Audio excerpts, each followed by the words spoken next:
ಇವತ್ತೊಂದು small change. Welcome to day 2 of 60 days 6 pack challenge. Small change ಏನಪ್ಪ ಅಂದರೆ, ಬೆಳಗ್ಗೆ ಮನೇಲಿ ವಾರ್ಮ್ ಅಪ್ ಮಾಡೋ ಬದಲು ಪಾರ್ಕಿಗೆ ಬಂದು ನಮ್ಮ ಅಣ್ಣನ ಜೊತೆ. ಈ ಪಾರ್ಕ್ ಅಂತೂ ಅರ್ಧ ಕಿಲೋಮೀಟ್ರ್ ಉದ್ದ ಐತೆ ಗುರು. ಕೆರೆನೋ ಪಾರ್ಕೋ ಒಂದು ಗೊತ್ತಾಯ್ತಾ ಇಲ್ಲ. ವಾರ್ಮ್ ಅಪ್ ಮುಗಿಸ್ಕೊಂಡು ಮನೆ ಕಡೆ ಬಂದೆ. ಯಾಕೋ ಗೊತ್ತಿಲ್ಲ ಗುರು, ಕಾಲೇಜ್ಗೆ ಹೋಗೋಕ್ಕೆ ಮನ್ಸಾಯ್ತಾ ಇಲ್ಲ. ಇವತ್ತು ಬಂಕೇನೆ. ವರ್ಕೌಟ್ಗೆ ಬಾಳೆಹಣ್ಣು ಮತ್ತು ಎಗ್ಗು ತಿನ್ಕೊಂಡು ವರ್ಕೌಟ್ ಸ್ಟಾರ್ಟ್ ಮಾಡಿದೆ.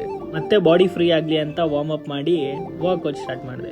First reverse crunch 12 reps 2 sets. Russian twist 2 sets. Next crunch 12 rep 2 sets. Next toe touch 12 reps 2 sets. ಆಮೇಲೆ heel touch 12 reps 2 sets. Next plank 50 seconds. ನೋಡು ಗುರು, ಜಿಮ್ಗೆ ಹೋಗ್ದೇನೆ ವರ್ಕೌಟ್ ಮಾಡ್ತಾ ಇದೆಯಾ ಅಂದರೆ ಸಿಕ್ಕಿದೆಲ್ಲ ಎಕ್ವಿಪ್ಮೆಂಟ್ಸೇ. ಈ 2 liters bottle is equal to 2 kgs. ಇದರಲ್ಲೇ workout ಮುಗಿಸಿ ಇದು ಇವತ್ತಿನ ರಿಸಲ್ಟ್. ಇವತ್ತು ನೈಟ್ ಮೇಲಿಗೆ ಏನು ಗೊತ್ತಾ, ದೇಸಿ ಪ್ರೋಟೀನ್ ರಾಗಿ ಬಾಲ್.